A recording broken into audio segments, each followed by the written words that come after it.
Magandang hapon po at bago po tayo magsimula, nais ko po munang pakinggan ninyo ang awit.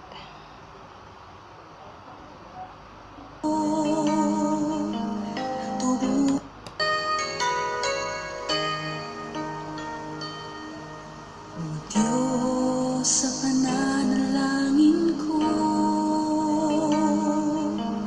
turuan mo akong manalig sa iyo. Ang puso kong ito'y inisin mo, upang magamit mo ang buhay ko. O Diyos, pag-ibig mo ay hindi nagbabago. Ang buntong mong anak namatay dahil sa sala ko. Pasasalamat ko'y maging anyo ng pagsamba sa Panginoong Jesus. Tuhod ko ay luluhod, siyang dakila sa lahat, siya ay Diyos.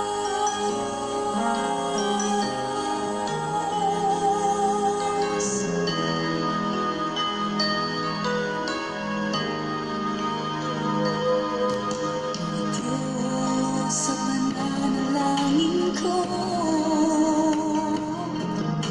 turuan mo akong manalig sa iyo.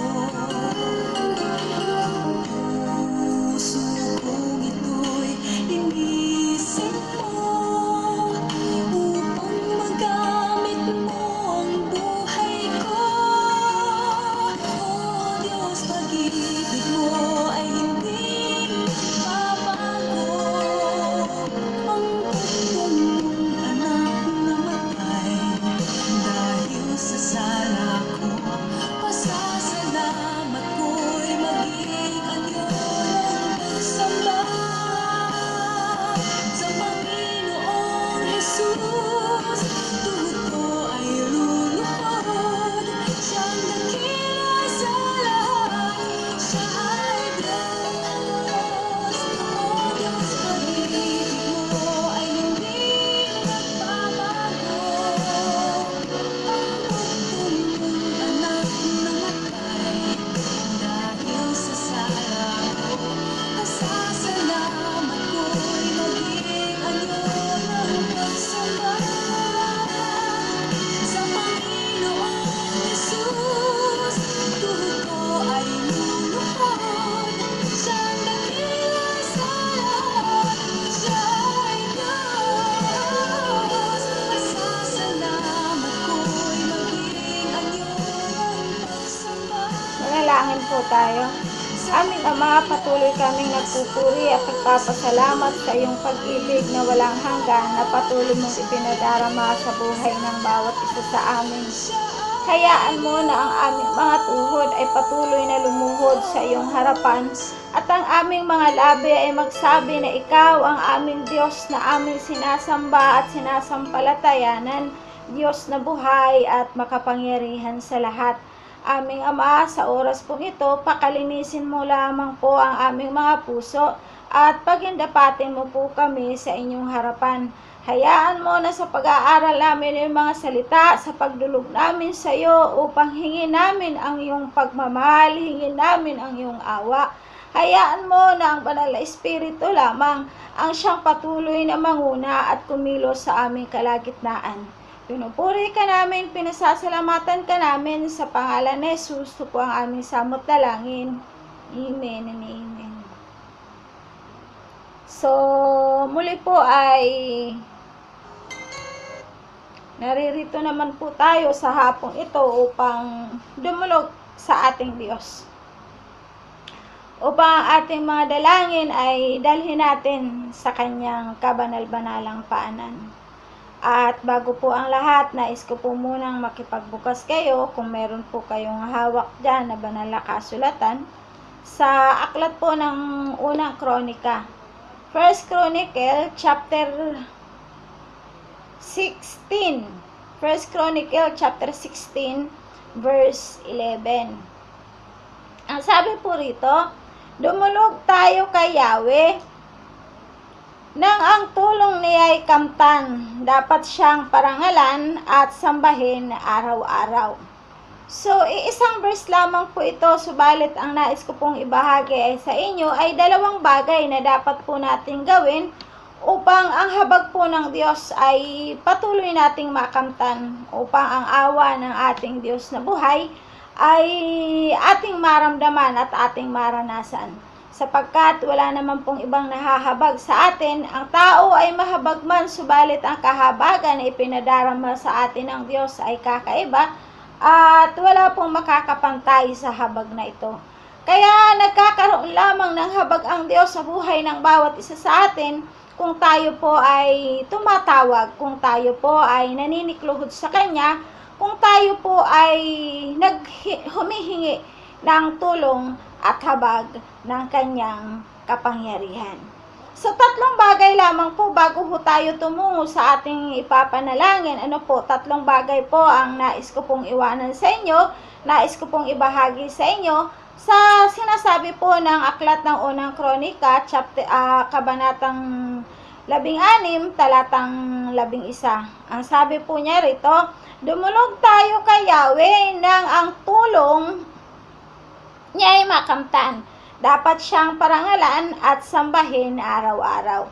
So, ano po bang mga dahilan kung bakit kailangan nating dumulog sa Diyos? Tatlong dahilan po ito kung bakit kailangan po natin dumulog sa Diyos. Una, ang unang dahilan ay upang hingin po natin ang tulong ng Diyos sa ating mga buhay. Lalo na po sa nangyayari sa atin sa panahon natin ngayon, na hanggang sa ngayon naririto po tayo sa isang kritikal na kondisyon na halip na bumaba yung mga nagpa-positive dahil sa marami naman na po talaga ang gumagaling, subalit tila bagay parang dumadami, lalo pong nagkakaroon ng dagdag na mga nagpa-positive. Sa totoo lang po kasi meron pa rin kulang sa bawat isa sa atin.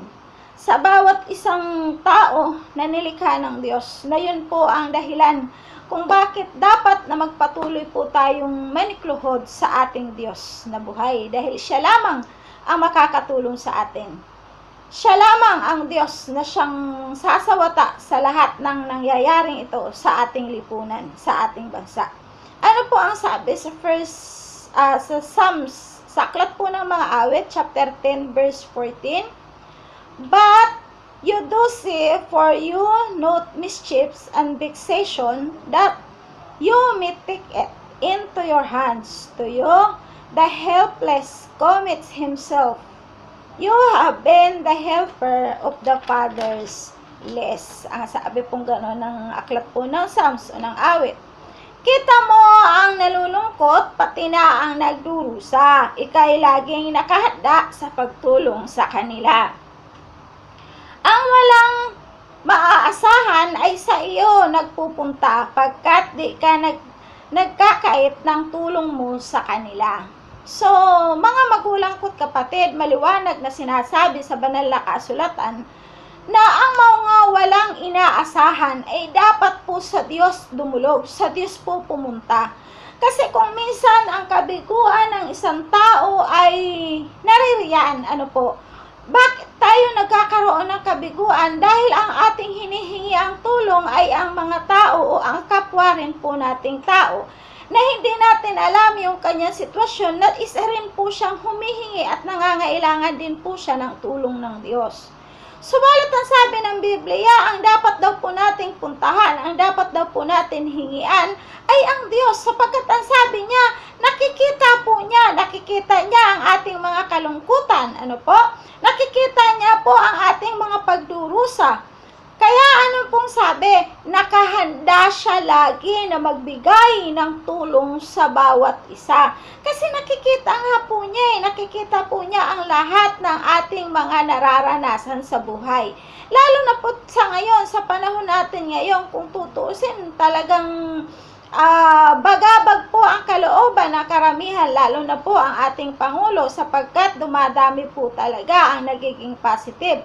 Na since na tayong mga Kristyano ang dapat na magtulong-tulong upang manalangin, pero ang dapat din po naman, kahit yung mga nag-positive, dapat din po talagang manalangin ng tapat at totoo sa Diyos, upang ang tulong ng Diyos ay patuloy na ating makamtan.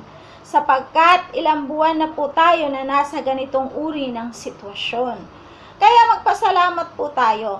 Lagi nga po kung sinasabi na kung ang lagi nating tinitingnan ay yung dami ng nagpa-positive, maging baliktarin po natin. Tingnan po natin yung dami ng mga gumagaling. Yun po. So, isa rin po sa biyaya ng Diyos yan, na marami po talaga siyang pinagagaling. Bakit? Sa dami naman po rin talaga ng nananalangin sa ating Diyos na buhay. So, yun po yung dahilan. Kaya nga, ano po ang sabi? Kung ikaw ay nalulungkot, nakikita ka ng Diyos. Kung ikaw ay nagdurusa, nakikita ka ng Diyos. At kapag ikaw ay humingi ng tulong sa Kanya, ikaw ay agad at ang Diyos ay nakahanda na agad na ikaw ay Kanyang matulungan.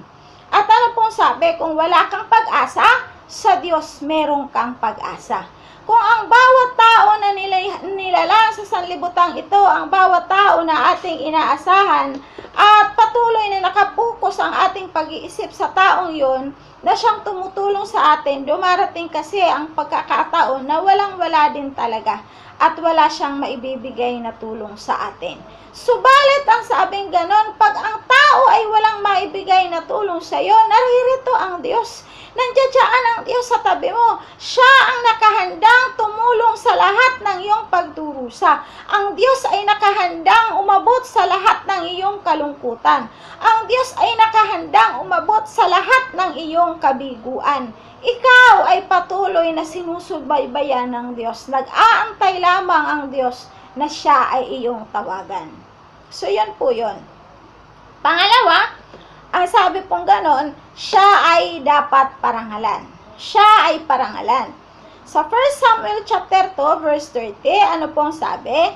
Therefore, the Lord, the God of Israel, declares, I promise that your house and the house of your father should go in and out before me forever.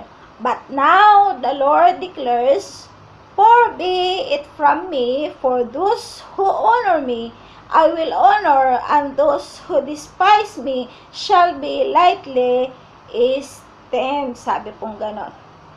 Ipinangako ko noon, sabi ng Biblia, na tanging ang sambahayan mo lamang ang makakalapit sa akin habang panahon. Ngunit hindi na ngayon. Pararangalan ko ang nagpaparangal sa akin, ngunit pababayaan ko ang nagtatakwil sa akin.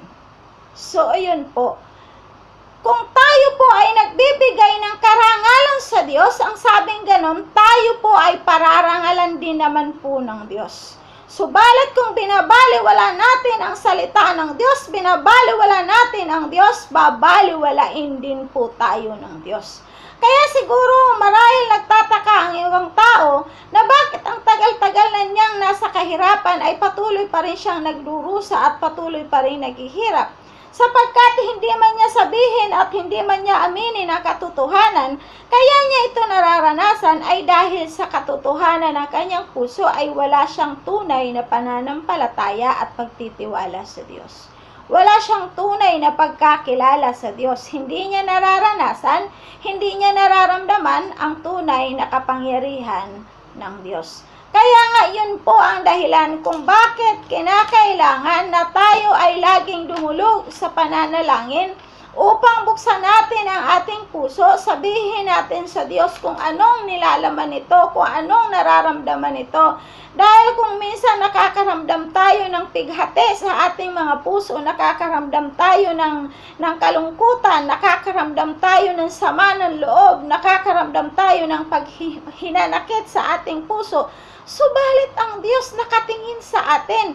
Naghahanda ang kamay ng Diyos upang tayo ay Kanyang tulungan, upang tayo ay Kanyang gabayan, at patuloy tayong pagpalain. So, yun po yun. Kaya nga, ang sabing ganon, kung ang sino mang taong magparangal sa kanya ay pararangalan din niya. Ang sino mang taong magtakwil sa kanya ay kanya rin ang itatakwil. So, di ho ba?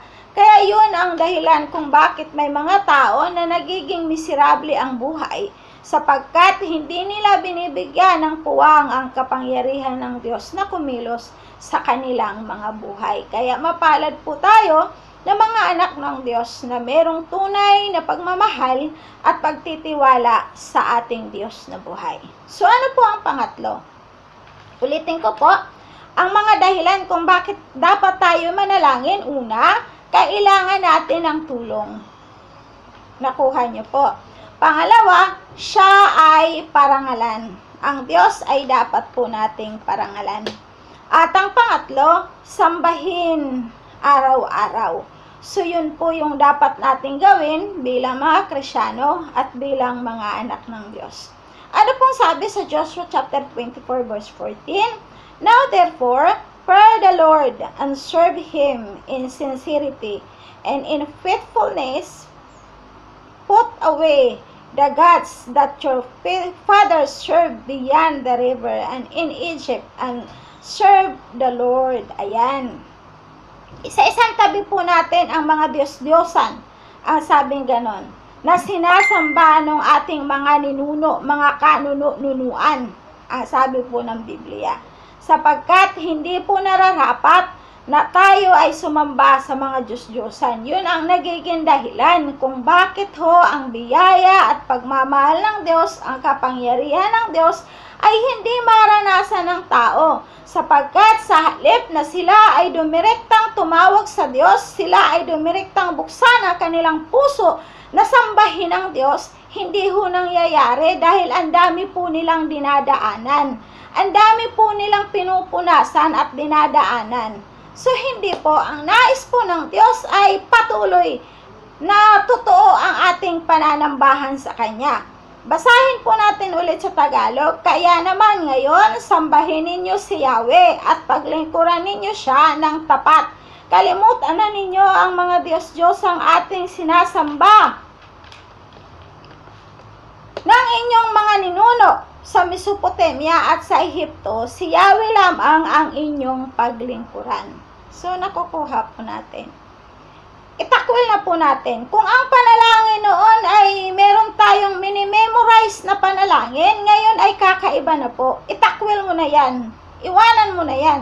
Kasi kung titingnan natin lagang tinatanong ng Diyos, ano ang nais mong gawin ko sa iyo? Sabi di ho ba ng Panginoong Hesukristo doon sa bulag na si Bartimeo, ng time na dumadaan ang Panginoong Hesukristo at sumisigaw siya, Jesus, anak ni David, mahabag ka sa akin. Patuloy na patuloy siyang sumisigaw. Pero hindi niya sinasabi kung ano ang gusto niyang mangyari. Hindi niya sinasabi kung anong nais niya at bakit siya sumisigaw, tumatawag sa Panginoong Hesukristo. So, ganun din po kasi ang ginagawa ng karamihan sa ngayon.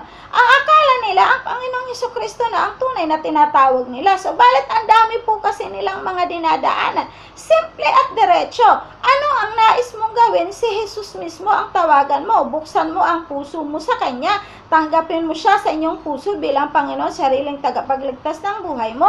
At kung ano yung nais mo sa puso mo, yun ang sabihin mo indirectly sa Diyos, sa Panginoong Hesukristo, upang ang lahat ng ating mga panalangin ay magkaroon po ng katuparan at lahat ng ating mga panalangin ay magkaroon po ng kasagutan. Nais mo ba, kapatid at kaibigan, ang panalangin mo ay sagutin ng Diyos at magkaroon ng katuparan? Dumirekta ka sa Diyos. Dumirekta ka sa ating Panginoong Hesukristo. Gamitin mo ang banal na kasulatan. Isapuso mo ang sinasabi ng banal na kasulatan. At pag ito ay hinilagay mo sa puso mo at unti-unti mo itong pinapamuhay, ang lahat ng iyong mga kahilingan, ang lahat ng iyong mga panalangin ay bibigyan ito ng Diyos ng katuparan. Lahat ng ating mga pangarap sa buhay. So, ano po ang sabi? Ang huling talata po, tayo po ay tutungo na sa ating mga panalangin sapagkat marami po tayong ipapanalangin. Ang sabi po sa Kawikaan, chapter 8, verse 17, Kawikaan po, Proverbs chapter 8 verse 17, ang sabi po niya, I love those who love me, and those who seek me diligently find me. Mahal ko silang lahat na sa akin nagmamahal. Pag hinanap ako ng masikap, tiyak masusumpungan. So ayan po, di ho ba? Yun po yung pinaliliwanag ko sa inyo, na kung tayo ay hahanapin natin ang Diyos ng buong puso at buong pagmamahal, matatagpuan po natin ang Diyos. Ibig sabihin, kung hihingiin natin sa Diyos ng buong puso at buong pagmamahal ang kanyang awa at ang kanyang habag, ay ipagkakaloob po ng Diyos sa atin ito. Sapagkat ang nais ng Panginoon, ang kanyang mga salita ay magkaroon ng katuparan sa buhay mo base sa kanyang mga pangako. Pero kinakailangan magbukas tayo ng katotohanan sa puso ng bawat isa sa atin upang ang lahat ng ating mga panalangin ay magkaroon po ng tunay na katuparan at patuloy na kasagutan sa lahat ng ating mga dalangin. Sa bawat desire ng ating mga puso ay ipagkakaloob po ng Diyos ito, sapagkat alam natin na wala pong imposible sa Diyos. Personally, ako po ay nakakaranas ng kabutihan at pagmamahal ng ating Panginoong Hesukristo at ang kapangyarihan. At ang bawat isa po sa atin, alam ko po na ang bawat isa sa atin na hindi man tayo nagkakasama-sama, subalit sa pamamagitan ng ginagawa natin ito, ang karangalang ito ay para po sa Diyos, sapagkat marami pong naaabot ang ginagawa natin ito. Marami pong puso ang nabubuksan, saradong puso na nabubuksan. Marami pong nanghihina na lumalakas. Marami pong nagugulumihanan na nagkakaroon po ng kapayapaan. At isa po ito sa mga testimony na lagi ko pong narinig. Merong may mga sakit at karamdaman na nagkakaroon po ng kagalingan. Karamihan po instantly sa ating pananalangin dito sa ganitong uri ng ating ginagawa ay marami pong gumagaling at nagsasabi po sa atin, nagchat-chat po sa atin, nagme-message po sa atin at nagpapasalamat sa ating mga panalangin, sapagkat nung time na tayo ay nananalangin, siya ay sumasabay at binubuksan niya ang kanyang puso, gumagaling po sila. Kaya wala pong imposible sa Diyos. Ang bunga ng iyong kagalingan ay ang tunay na pagsamba at pagtitiwala sa Diyos. Muli ko pong uulitin, ang dahilan kung bakit po tayo kailangan manalangin, kailangan po kasi natin ng tulong. Yan po yung una. Pangalawa, siya ay ating parangalan. Pangatlo, siya ay dapat nating sambahin araw-araw. So, sa lahat ng ating mga ginagawa, ibigay natin ang ating pagsamba sa Diyos. Ibigay natin ang ating paninilbihan sa ating Diyos, sapagkat siya ang Diyos na ating manlilikha. So, lahat po tayo ay manalangin sa hapong ito at sabayan nyo na lamang po ako sa aking panalangin. At lahat po tayo ay yumuko at marami po tayong idudulog sa ating mga panalangin sa hapong ito. Aming Amang Banal, patuloy ka naming pinupuri o Diyos, patuloy ka po naming pinasasalamatan sa hapong ito. Patuloy po kami, O God, nagbubukas ng aming mga puso at dinudulog po namin sa iyo, aming Ama, ang lahat po ng nangyayari sa aming bansa. O Diyos, ang paglaganap ng sakit na ito, O Lord God, ng epidemyang ito, ay wala po kaming ibang sinasampalatayanan at pinagkakatiwalaan, kundi ikaw lamang, aming Ama. Ikaw lamang po, Diyos, ang makakasawatan nito. Ikaw lamang ang makakapigil ng lahat ng ito. Ikaw po lamang, sapagkat ikaw ang Diyos na makapangyarihan sa lahat. Kaya po, Ama, sa mga oras pong ito, dinadalangin po namin sa iyo ang lahat ng mga nasa ospital na dumaranas ng mga ganitong uri ng sakit at karamdaman. Lalo na po, O Diyos, ang mga nag-positive sa COVID-19, aking Ama. Hayaan mo na ilagay po namin sila sa iyong makapangyarihan mong kamay. Abutin mo po ang kanilang mga puso. Patuloy po, Ama, na mangusap ka sa kanilang puso at isipan na ikaw ang Diyos na siyang patuloy na magbibigay sa kanila ng tunay na kagalingan. Aking Diyos, hayaan mo na maramdaman ng bawat isa sa kanila ang iyong kapangyarihan. Hinihingi po namin na patuloy mo pong pagalingin ang lahat ng mga may sakit ng COVID, O Diyos. Hayaan mo, Ama, na ang aming bansa ay makalaya na at isang araw ay maging makabalik na po sa normal na takbo ang aming bansa. Pinupuri ka namin, Ama, pinasasalamatan ka po namin. At tinadalangin din po namin sa iyo ang lahat po, O Diyos, ng mga frontliners. Lalo na po, Ama, ang mga doctors at ang mga nurse, ang lahat ng mga attendants, O God, lahat ng mga naglilingkod sa ospital. Samahan mo po sila, ingatan mo po sila, balutin mo sila ng iyong kapangyarihan, ng iyong kaluwalhatian. Proteksyonan mo po sila ng iyong banal na dugo, aming Ama. Hayaan mo na ang kalakasan at kalusugan sa kanilang physical na pangangatawan ay patuloy mo lamang pong ipagkaloob sa kanila upang patuloy po sila makapanilbihan sa bayan ng naaayon po sa iyong kalooban.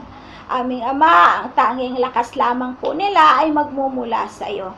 Kaya yung mo po ng iyong kapangyarihan ang lahat ng mga doctors, lahat ng mga nurses, O Lord God, ng mga nasa ospital. Ilayo mo sila sa pagkahawa ng mga sakit na ito, aming Ama.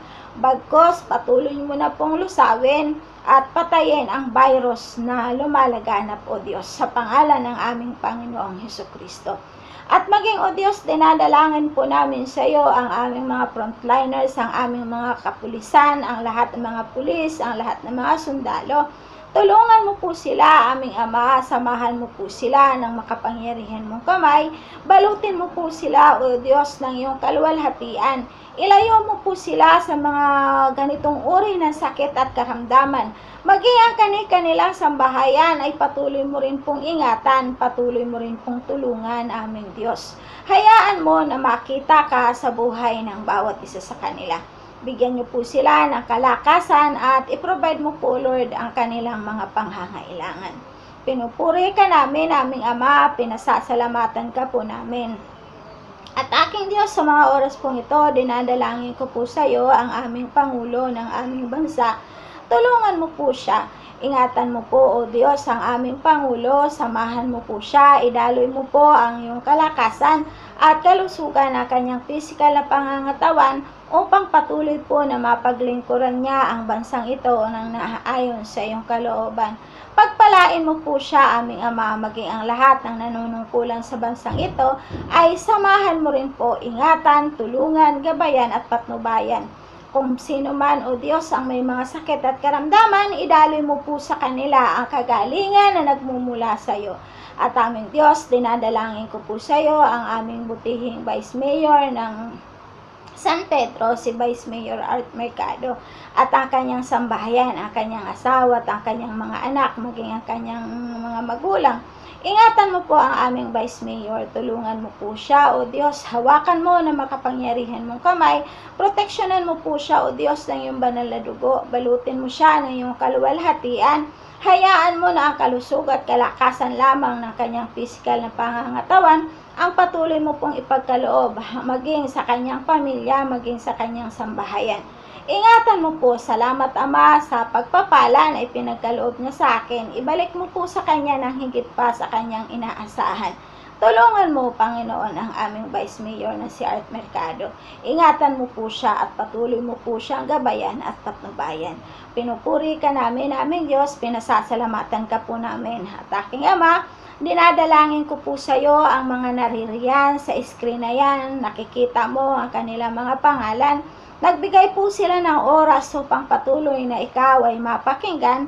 Patuloy po, O Diyos, na maparangalan ang iyong dakilang pangalan. Nakikita mo ang mga pangalan ng nasa screen na yan, O Diyos, na nakikinig sa iyong mga salita at patuloy na sumasabay sa aking dalangin sa mga oras na to. Ingatan mo po sila, aming Ama, at pagpalain. Patuloy mo po silang palakasin at patatagin sa kanilang buhay espiritual. At aking Diyos, hayaan mo lamang na makita sa kanilang mga buhay ang iyong kapangyarihan. At kung ano po yung nilalaman ng kanilang mga puso at isipan, kung ano po ang kanilang mga desire, aming Diyos, patuloy mo pong ipagkaloob, aking Ama. Tulungan mo po sila at ipakita mo ang kapangyarihan mo na wala pong ibang makatutulong sa amin, kundi ikaw lamang, sapagkat ikaw ang aming Ama sa langit na may lalang sa amin, O Diyos. Pinupuri ka namin at maging Ama ang aming mga kapatiran na nasa iba't ibang lugar, O Lord God. Dinadalangin ko po sa iyo, aking Ama. Sister Mila Silva, O Diyos, Sister Loida Silva, Sister Pichi Layo, Sister Jo Lon, aking Diyos, Sister Maricel Fox, O God. Hawakan mo sila at samahan, ingatan at patnubayan, balutin mo po sila ng iyong kapangyarihan. Aming Ama, ikaw ang Diyos na siyang patuloy na kumilos sa kanilang mga buhay. At meron din po kaming idinadalangin sa iyo, aking Diyos, na nasa ibang lugar, aking Ama, sa isang lugar na kung saan ay ginagamit mo ang iyong lingkod na ito. Tulungan mo siya, samahan mo po siya, gabayan mo po siya, aking Diyos. Pinupuri ka namin, Ama, pinasasalamatan ka po namin. Maging ang Church, O Lord God, sa JMA, tulungan mo po kami, ingatan mo po at hayaan mo na ang bawat members doon ay samahan mo. Ang bawat isa sa kanila ay nakikita mo ang kanilang hinaing sa kanilang mga puso, sa bawat pamilya. Samahan mo po sila, aming Ama, abutin mo po sila ng iyong makapangyarihan mong kamay.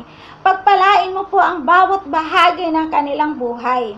Pagpalain mo sila pinansyali upang matustusan ang lahat ng kanilang mga pangangailangan. Pagpalain mo po sila spiritually upang ang kanilang mga physical, ang kanilang spiritual na buhay ay magkaroon ng kalakasan at katatagan na sa bawat pagsubok na dumarating sa kanilang mga buhay ay nakahanda sila upang ito ay patuloy na mapaglabanan at nakatayo sila sa patuloy na pananambahan at paglilingkod sa iyo.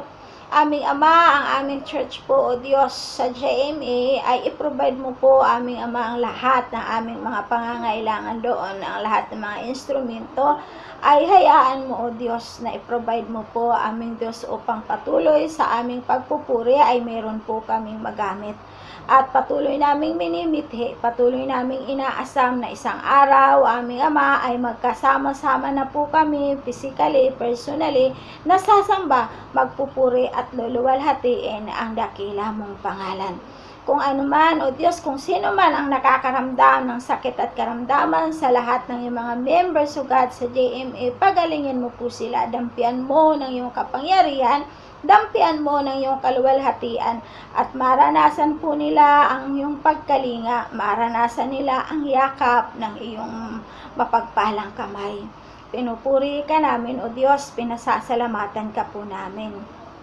At Lord God, sa mga oras pong ito, lahat ng iyong mga lingkod na nagtuturo ng iyong mga salita, lahat ng mga bishops, O Lord, lahat ng mga pastors, O Lord God, na iyong tinawag, mga totoong pastors na iyong pinili, ingatan mo po sila, samahan mo po sila, aming Ama, gabayan mo po sila, tulungan mo po sila, patnubayan at patuloy na ipagkaloob mo po sa kanila ang lahat ng kanilang mga kahilingan, ang lahat po ng kanilang mga kailangan, aming Diyos, physically, spiritually, emotionally, ipagkaloob mo po at tulungan ang iyong mga lingkod, ang iyong mga manggagawa. Pinupuri ka namin, aming Ama, pinasasalamatan ka po namin sa mga oras na to.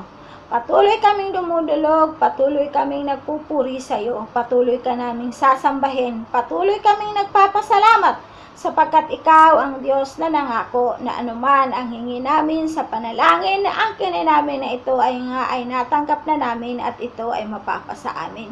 Salamat po na sa pangalan ng aming Panginoong Hesukristo. Inaangkin po namin ang tagumpay sa lahat ng aming mga dalangin. Inaangkin po namin ang tagumpay sa lahat ng aming mga kahilingan sa mga oras na to. Pinupuri ka namin, aming Ama, pinasasalamatan ka po namin, aming Diyos. Salamat po sa iyo. Ito po ang aming samot dalangin sa pangalan ng iyong bugtong na anak na si Kristo Jesus. Amen. Amen and amen. So, muli po ay maraming salamat sa lahat po ng bumati sa aking kaarawan. Epidemya pa po kasi tayo, kaya nilagay ko na lamang po sa kamay ng Diyos ang lahat ng ito. So, nagpapasalamat ako dahil binigyan na naman po ako ng panibagong taon sa aking buhay. So, yun po yung ating ipinagpapasalamat sa Panginoon. Kaya, sa mga oras pong ito ay muli, ano nyo na lamang po ito, yung mga hindi pa nakahabol dito sa prayer ay i-upload ko naman po ito sa YouTube at doon nyo na lamang po muli panoorin. Maraming salamat sa inyo at pagpalain po, sumaatin po ang biyaya at pagpapala ng ating Diyos na buhay. Muli salamat po sa lahat ng mga bumati sa aking kaarawan sa araw na ito. God bless you all.